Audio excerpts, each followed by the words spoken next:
Madam Minister, this year's budget has struck all the right chords. For economy which was reviving because of pandemic, this budget will ensure that the acceleration to growth continues. We were looking at your budget speech, and this is the fascinating part. The four most used words in your this year's budget speech were development, invest, infra, and growth. So is it fair to say that is the crux of this year's budget? Yes, actually. Because we were clear from the very start for the preparation of the budget that last year's policies will continue. It is in the interest of the economy to give stability in policy, and it is in the interest of the economy to sustain the growth which people have somehow pulled through and, amidst all odds. I repeat, the admiration I have for the people of India who have gone through terrible odds. Every family has been affected. Every friend has suffered. So it's not a time where anyone has escaped untouched by this pandemic. And at this time, therefore, it was important for the government to continue the role of being supportive. Even if private investment is taking a time, a while to come into this whole scene, government will have to spend and pull the economy forward. And gradually as we do this, we expect the private investment also to come out in its full force. And unless we give this sustained support, it would be a great letdown and a costly letdown which we did not want, and we don't intend to also. After all, if people can do so much for the economy, why would we want to? Therefore, yes, impetus on public investment, capital expenditure, impetus on infra, because that has a great multiplier. I was comparing the multiplier of per rupee spent, it's more than 2.95, whereas the revenue would just be less than 1. And so infra, and then looking at growth being the only way through which we can level or bridge the difference which exists between one set of people who are successfully conducting their businesses and others who are struggling.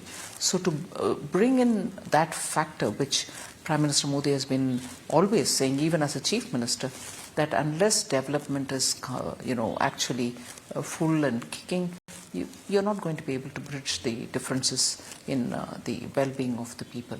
So yes, that's the focus. Can I safely bring this point out that the government balance sheet or the current government balance sheet is the strongest balance sheet in a long time? Every big write-off has been taken care of, whether it is bank recapitalization, legacy subsidies. Assumptions are very conservative, we'll talk about them. And also the revenue forecasting is something which is achievable. So can I say that this is one of the finest and the strongest balance sheet of the government ever? And a trustworthy document. After all, in the arena of finance, in the arena of economy, where so many different factors come into play and are dynamic always, if you're not able to produce a document which is above board, it can be criticized for being underestimative and conservative, but it cannot be a document which has a complete disconnect with the world. Yes, it's a robust world, it's a dynamic world, it has unforeseen number of parameters, sometimes imponderables, but still it has to be relevant and be relatable for people who are active in it. For people who are actively engaged, like let's say you, for instance, if it doesn't have any resonance and if you think, what am I reading, where's this from, then it makes no sense. And for an economy of Indian complexity, we can't be producing fancy fictions. Yes, the transparency I think is the key word. Yeah, I mean, whichever way we look at the whole balance sheet analysis. Now the post-pandemic recovery has not been very even. Economists are using the famous letter K. What is the government doing to ensure that? One side we can look at the growth part. There is a touch of push towards risk and private sector capex, which is what we eventually want to achieve. What about the end of the economy which has suffered? I've always made it a point not to get into arguments about the alphabets that people attribute. There are some who said it's W growth. There are some who are saying it's K.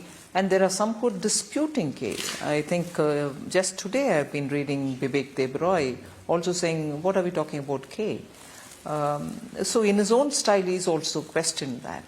So no alphabet game for me.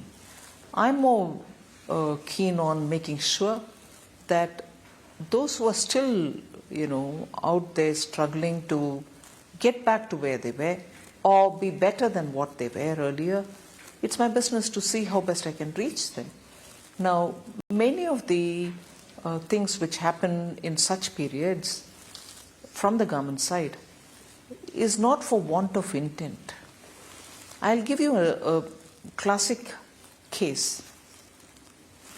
You will remember that one of the things that we did post the second wave last April, we announced a scheme whereby we could help people working in tourist centers, tourist guides, tour operators, and so on.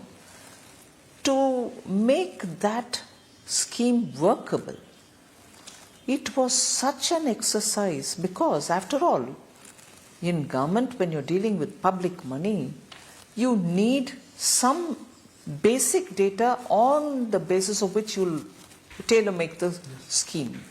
Or at least tailor-make it loosely so that each state can adopt for it. It was just not possible to obtain credible basic data of how many, let us say, tourist guides would be there. At the state level, some people are recognized. At the central level, some people are recognized. But just tourist guides, what are the other things?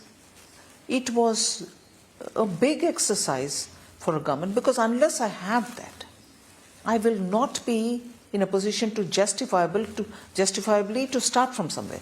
Similar is to even, okay, that got sorted out. But even today, similarly, I've had an issue. I've had conversations with a lot of people in the art, fine arts, in the sense, entertainment business. Art, classical dancers, classical musicians, they're people who are around them, who, like you have, support artists, makeup men, and also like you have the camera and so on. Now, particularly those accompanying artists of musicians, they've had a real trying time. And quite a few representations came to me. But where do I start? They are not yet in such a way given a recognition, some identity, some proof of occupation and all that. That's why I lay a big trust on the e-Shram portal which has come. I would want everybody who belong to the informal, not so well organized sector, but that's fine, that sector need not be organized, but at least get onto the e-Shram portal. As it is, I'm happy. There are some 400 professions which have got recorded there, of which nobody had any record. We need such things to take place in the country. Otherwise, for government to make policy without data in hand, of such data, is very, very difficult. We'll slowly take your message forward. Well, you've been asked this question before, that government expenditure is slow. That's largely because of pandemic impact of second wave. For those who are questioning government's ability to spend because of the higher capex count, are they underestimating Prime Minister's vision on Gati Shakti? Because that large engine, if they start working in, all the expenditure would be diverted in a very productive manner. That's right. It's also a question of drawing the best synergy that you can. Because in India, roads have always been made. There are ports existing much before, for the last 40, 50 years. There are also manufacturing zones in different parts of the country. There are no interlinkages between them. Okay, you started a manufacturing center here, but for it to reach the port or some kind of a airport or seaport from where they can sell their products, or even closer to getting them closer to the raw material heads, or in the neighborhood having a residential place where their children can study, or even to go to the neighborhood in the nearby area, a city, commuting between the place where they are in the manufacturing zone to the city. So these kind of gaps in connectivity of different kinds And everything is there but no internet of today. Earlier it used to be phones. So that's exactly what the PM Gati Shakti is now bringing in, a framework into which all of this can be fitted and made sure that your investment in making a, let's say, Mac manufacturing zone is not going to be headless, tailless, connectionless. That's the benefit PM Gati Shakti will bring in, into which the national infrastructure pipeline will get into. The monetization of assets also will come into play. So if there was a public asset, why wouldn't we want to use it to build a metro in it?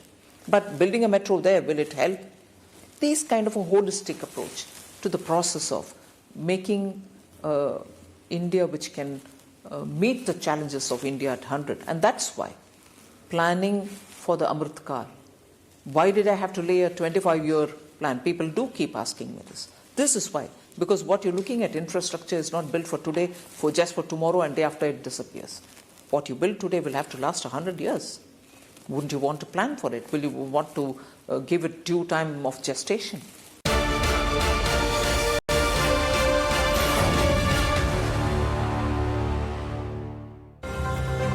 Presenting partner, Punjab National Bank.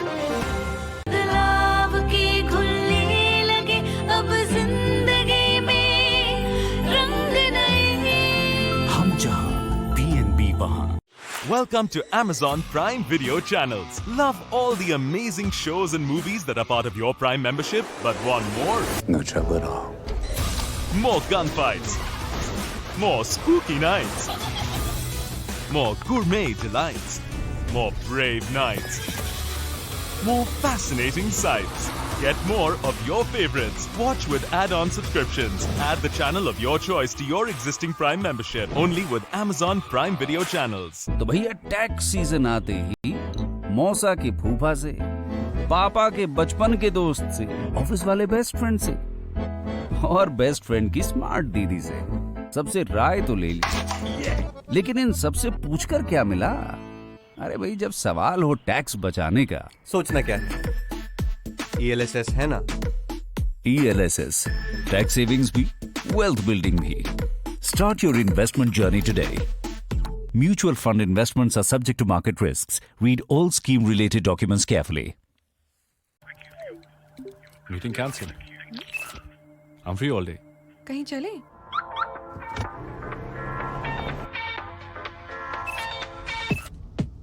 Play music.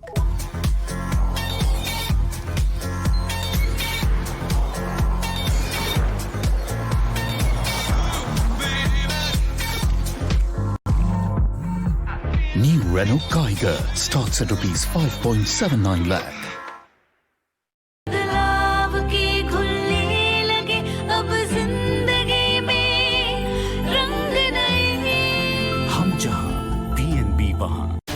Get ready for the most focused election coverage. UP, Punjab, Uttarakhand, Goa and Manipur all set to vote. Mirror Now is the only channel to focus on your cities, your issues. Spotlight on jobs, education, health and infrastructure. From the first vote to the last oath, be with Mirror Now. Your vote, your voice, your mandate.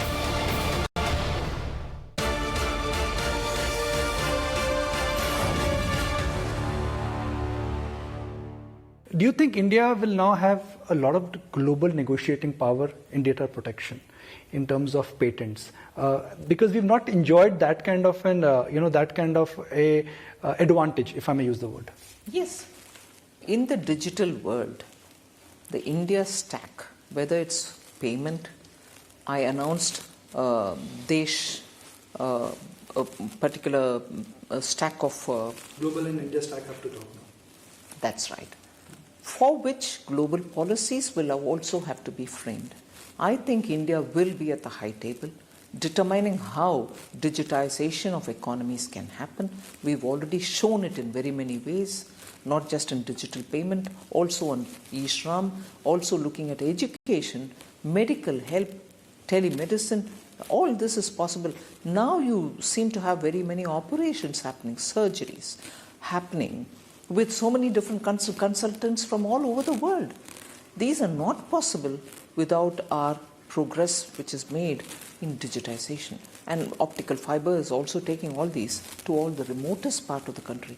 And when you're looking at the global, it's very heartening to know that very many developed countries too are nowhere near what we've achieved.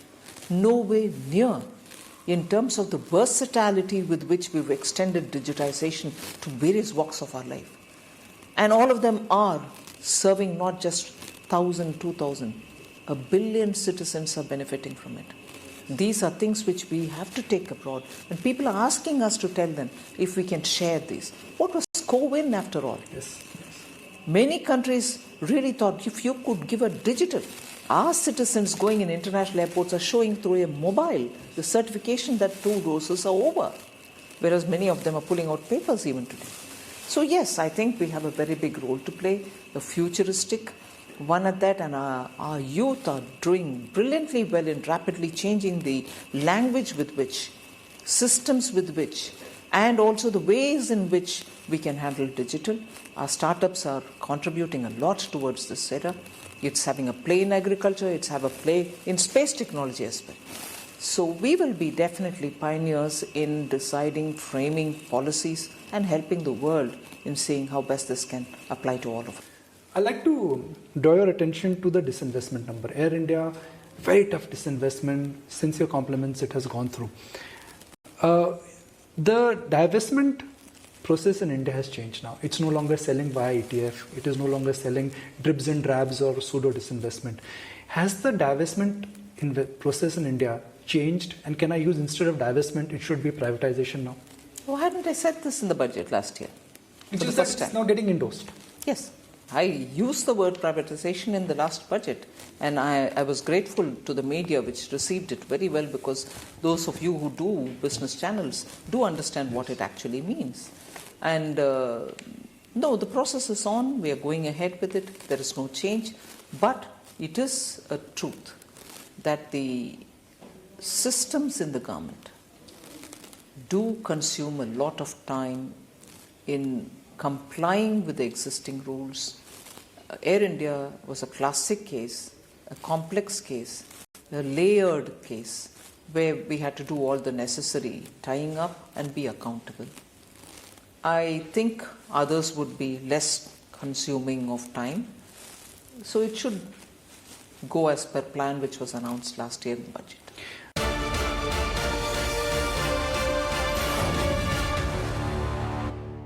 The indications what we've gone is LIC IPO will hit the market very soon. Will LIC IPO hit the market with a 5-10% stake, and will the government stake stay there? Because in some of the other government listings like Coal India NTPCs, in subsequent years, the stake has come down. What are your thoughts there? Well, at this stage where, the red heading prospectus is likely to be announced, it wouldn't be good for me to comment or speculate on it. Just wait for the document to be out. You'll know about LIC. But as I said, our approach is what we've announced in the budget of last year. We continue with it. Through this budget, I've wanted to provide the continuity, the stability, and a predictable course for everybody, saying that's what has been announced, it will continue. The Revenue Secretary today mentioned the names: BPCL, Shipping Corporation, Container Corporation, Concur.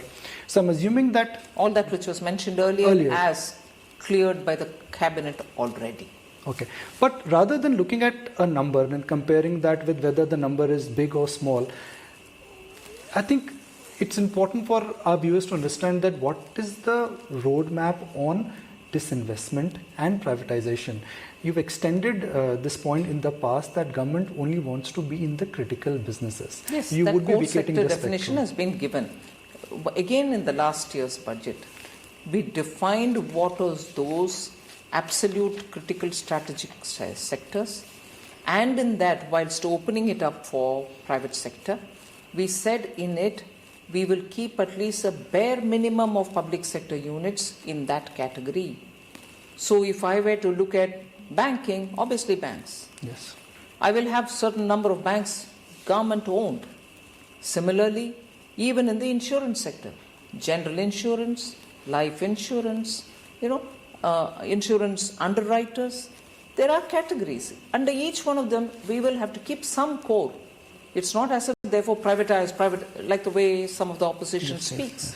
It's not that.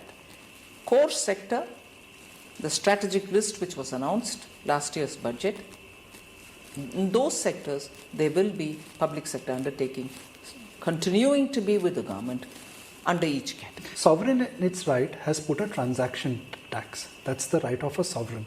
But is this also an indication by the sovereign that they are trying to curb speculation? Well, if it eventually leads to cutting down on speculation, it could be one of the collaterals. But we are going there to make sure that if it is happening, we need to know if there's any profit being made, and rightly profit also will have to pay a share to the government exchequer. So we've gone in there. But if it results in lack of or reduction in speculation, well. So we should not read too much into the intent of taxation. At this stage, I'm open-minded about what is happening there. That is why the consultation, and that is why I'm steadfastly saying that I'm not giving anything which is in my mind yet, because I have to form my thoughts once the inputs come. But the Reserve Bank of India's view, how much importance would you give to that? Because that's a view coming from a regulator. Of course, both the SEBI and RBI, I've consulted. Not once, several times. We've been having this continuous interaction with them. It's not without the consultation with the regulators of monetary affairs and regulators of the stocks. Final question, Madam Minister. Your speech was relatively short, but on words, you've really made a powerful impact. Was that the intent this time? Yes, certainly. Last year too and this year too, I have myself written the speech. I've spent a lot of time in making sure that the words matter and that it should not be a haranguing speech that people think, oh my God, why can't he end? I wanted it to be conveying what is there, and I've spent time writing last year's and this year's speech myself. This is one question which has come on our social media. The ministry announced that you've kindly agreed for interview request, which is that, can you please check with Madam Minister, does she check stock markets, bond yields, or even value of rupee on a daily basis? Do you do that? Don't my answers reflect it? Well, they do. Really appreciate your time, Madam Minister. Thank Good you luck very and thank you very much for joining us. Thank you Really. to Thank you and your very much. viewers. Thank you very much.